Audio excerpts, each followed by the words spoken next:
Bonjour, on ça vous allez bien. Ici on revient avec du Star Wars pour fabricant Aero Studio avec la magnifique série Rancor et de Boba Fett, pardon.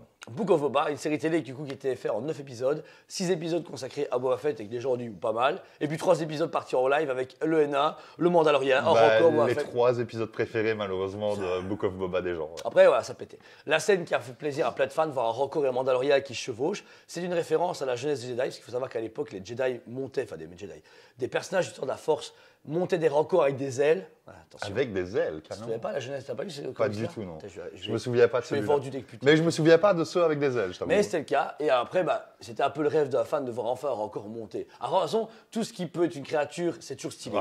T'as un mec dessus, un dragon, machin, ça pète à fond. Moi, en tout cas, j'ai adoré la scène, la destruction, le Rancor qui tape dedans, etc. On sentait le côté vraiment bestial de l'animal, en fait. C'est ça qui est cool. Et puis, Boba Fett. Le retour de Boba Fett était important parce que c'était enfin le Boba Fett qui dit « Ah, j'ai un plan oui, j'ai un plan C, t'agace pas, ça va aller. » Voilà. Après, malgré tout, il y a eu quelques petites, pas dire incohérences, mais soucis dans le bazar. Mais au final, ça reste une scène que beaucoup de fans ont en fait, c'est une série qui est très cool à voir pour les fans. Parce que du coup, ça fait du lore en plus pour Star Wars. Mais c'est vrai que qualitativement, quand on a eu Mandalorian à côté, on n'était pas au même niveau de qualité de série. Mais elle n'est pas achetée non plus. Il y a vraiment des trucs super cool dedans. Il y a des belles scènes, la preuve. Et il y a des super scènes. Voilà. Donc ici, on retrouve Boba Fett chevauchant le Rancor. Boba Fett en 20e. Alors déjà de base, on est un peu déçu de la taille. On s'attendait à un poil plus gros, ouais. Même si l'échelle est respectée, c'est du 20e. On a justement le diorama Iron Studio du Brachiosaur en 20e.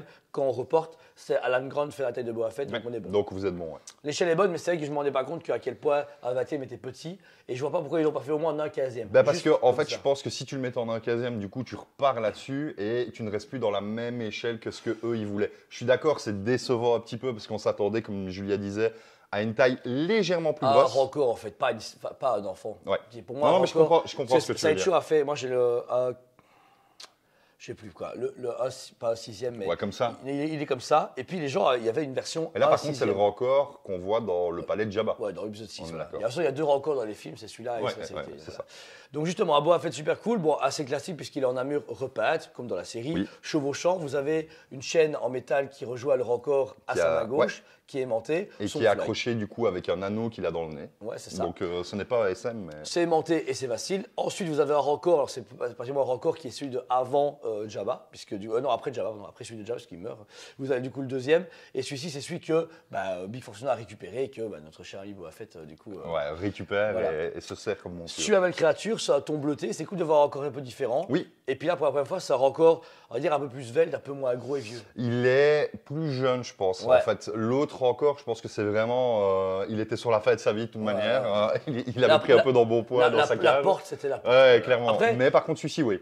Beaucoup plus athlétique. Ouais, c'est ça. C'est ça, ouais. Et on avait vraiment enfin un Rancor qui faisait comme dans les comics, le fait de grimper, d'avancer avec 4 bras et de se lever. D'avoir ce côté très animal, en fait.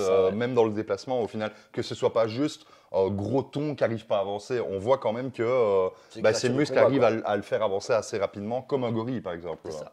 La mâchoire, la gueule, etc. du Rancor sont extraordinaires. Vous avez un côté un peu humide, sa dentition légèrement du coup jaunâtre, etc. comme une vieille créature. Ses yeux et cicatrices qui sont très très bien faites. Super bien fait. Alors encore une fois, je ne sais pas si vous le verrez en caméra, mais ici devant, vous avez vraiment ce côté damage battle qu'il a eu, parce qu'il s'est bagarré avec d'autres Rancors ou ainsi de suite. Mais vraiment super bien fait. Au niveau de la texture de la peau, elle est hyper travaillée, que ce soit de l'ongle jusqu'à son anneau nasal. Super travail. En termes de peinture, vous avez 2 à 3 coloris différents dessus. On part du bleuté, on descend vers du gris et c'est légèrement plus verdâtre au niveau des arêtes. Clair, c'est logique en général. Clair. Les animaux, comme ils sont souvent sur le dos, leur peau est plus foncée au-dessus. Et du coup, là, en fait, ce qui est cool, vu qu'il a vraiment cette position bien remis debout, vous avez vraiment toute la finition de de ses jambes, de son torse, qui est hyper apparent et vraiment super bien texturé. Dans sa main droite, vous avez un pike, le fameux pike qu'on voit enfin beaucoup plus que dans Clone Wars dans les séries télé, ce qui va lancer beaucoup d'intrigues et beaucoup de retours des pikes dans beaucoup d'univers.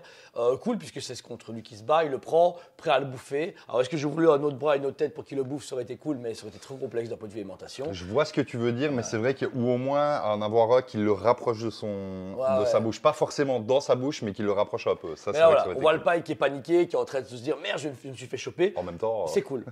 Deuxième, Matt, il y a du coup des bras genre Articulaires. du droïde, le fameux droïde avec allez, une sorte de bouclier holographique, etc., qui ne permet pas de le passer. On voit au socle Ici. d'autres pieds, on voit son œil, sa carcasse, sa chenille qui roule, etc. Donc au final, on a vraiment les deux combats en un, le fameux Rancor qui arrive et qui sauve Boba Fett avec les pailles, et puis après qui attaque le droïde et qui commence à le marteler, à le Quand il planter. défonce toute la ville. Et c'était un combat à la Kaiju qu'on aimait beaucoup. Oui, oui, Voilà, oui. c'était super classe. Et voilà, le travail du métal est Bah, pas c'est une mal. des plus belles scènes qu'on a eues dans Book of Boba. Ouais, ça pète à fond. Bah, c'est du Mando et le nain quand même. Oui, oui, non, mais je dis pour Ah, Boba, quoi, bien c'est sûr. ça, ouais.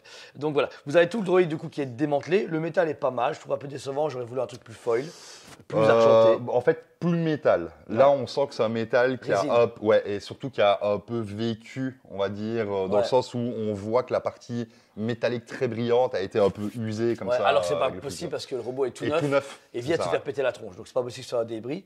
Et puis vous avez ce décor à la Mosespa. Mosespa Mos Ouais, c'est la, C'est pas différence de Mosespa, ville. c'est Mosespa. Et vous avez encore une fois ce côté sablé, rocailleux qu'on a sur Tatooine depuis 1000 ans. Voilà, pas de souci. En même temps, c'est compliqué de faire autre chose quand on parle de Tatooine.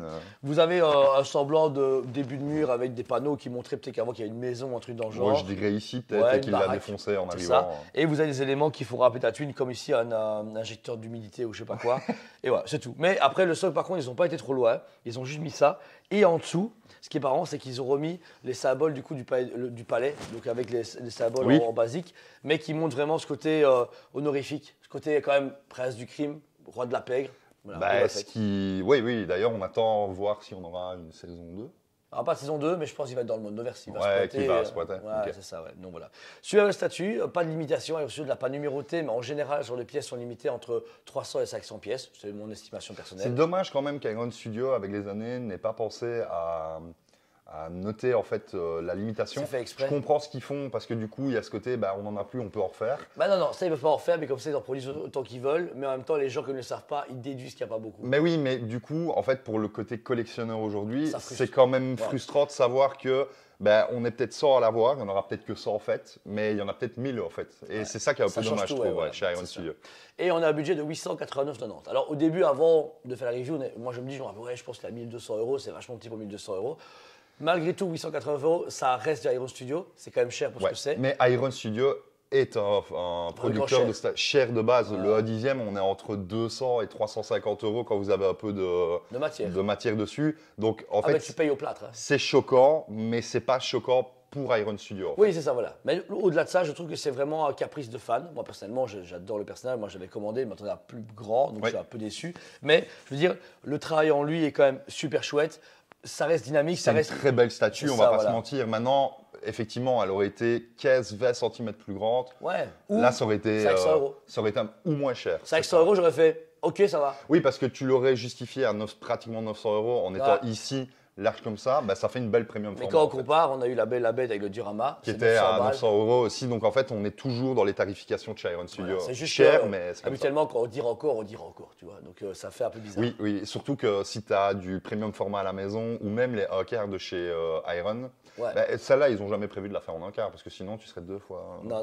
couillonné. Ils font pas parce que là, je vois bien leur diorama. En fait, le truc, ouais, non, t'imagines, non. Après, c'est bien aussi parce qu'il faut penser aux gens à la place et le budget. Parce que même, c'est comme le troll de Prime One Studio en Sciences Anneaux en un quart. Oui. Le troll, c'est genre une Suzuki Alto. Faut pas déconner. En fait, tu vois. il y a encore 4-5 ans, c'était un peu la course Ouais, à qui quelle est la fera le plus plus grosse gros, Ouais. qui fera le truc le plus démesuré. En fait, ils se sont rendus compte que c'est magnifique, on va pas se mentir. Et quand tu as la Batman de The Dark Knight, White Knight, pardon, tu as à la maison, produit magnifique, mais il faut une table basse pour pouvoir l'exposer. Et au-delà de ça, bah, si on n'a pas forcément la place à la maison, c'est le genre de pièce qui est plus facilement casable et surtout qui est casable dans un meuble existant. Vous n'êtes Ouais. pas obligé de faire du meuble sur mesure. Voilà, une Besta, une Calax, ça passe. Surtout qu'on voit aujourd'hui le prix du verre, par exemple, quand vous voulez faire une vitrine ou quoi, ça vous coûte Non, pratiquement le prix de votre statue. Le en plexi, fait. c'est la vie. Hein. Oui, le plexi, c'est la vie. Si vous intéresse, il est dispo sur commande. On n'a pris qu'une seule pièce en magasin. Je pense qu'elle est réservée, mais sinon, si vous intéressez, elle On est sait sur le encore la site. recommander. Ne vous dégracez pas. Si vous voulez la voir également, n'oubliez pas qu'on a un showroom en magasin de presque 150 mètres carrés où vous avez statues, jouets, figurines, goodies, tout ce que vous voulez. Et ça on tourne expose tout. énormément. On reçoit des nouveautés chaque semaine, on déballe chaque semaine, donc vous avez énormément de rotation dans le On est magasin. début novembre. Ça va être déjà l'apocalypse. On va se faire éclater. On a des reviews en retard à la blinde. Et en plus, franchement, quand je vois les arrivages de ça, que début novembre, Oui. j'attends pas Noël. Ouais, je sais. On verra bien. Et quand il en soit, n'oubliez pas qu'on a aussi ouvert un musée du jouet, Toys Legacy Museum, où on est présent actuellement en review. Actuellement, l'expo est du coup 70, 80, 90 pendant 3 mois. Et à partir du 5 janvier, elle se clôturera pour passer à la suivante tous les 3 mois. Et tous les 3 mois, ça changera. Ça peut être full Iron Studio, ça peut être full Star Wars, ça peut être full Boba Fett. Oui, la première, Julia a voulu faire comment dire, les grosses sagas des années 70, 80, 90 pour vraiment rassembler toutes les générations, que ce soit le papy qui va venir avec son petit enfant ou le papa qui a connu du Star Trek ou du Star Wars. Et l'avantage, c'est comme je le dis souvent, il a mixé de l'ancienne génération de jouets avec nouveau. Donc en fait, vous n'allez pas arriver ici et voir que des trucs qui ont, qui ont 50 ans, pas du tout. En fait, vous avez vraiment des échantillons de nouveaux et d'anciens. Donc ce qui permet à tout le monde d'y trouver son compte. Et puis on est quand même un magasin à avoir fait ça. Ça nous différencie et également ça vous permet de savoir que ToysMate et derrière Dragon Comics et derrière Toys Legacy Museum, c'est une société qui vous propose vraiment un maximum de produits on essaye, avec des gens sympas qui font des reviews bénévoles et qui vendent des trucs même à d'autres magasins et on leur demande rien. Oui, c'est vrai. On s'en fout. Quoi qu'il en soit, merci à vous tous, c'est Julien Kevin chez ToysMate TV. On vous aime beaucoup. Et on vous dit à très bientôt. On vous aime beaucoup et on vous dit à très bientôt.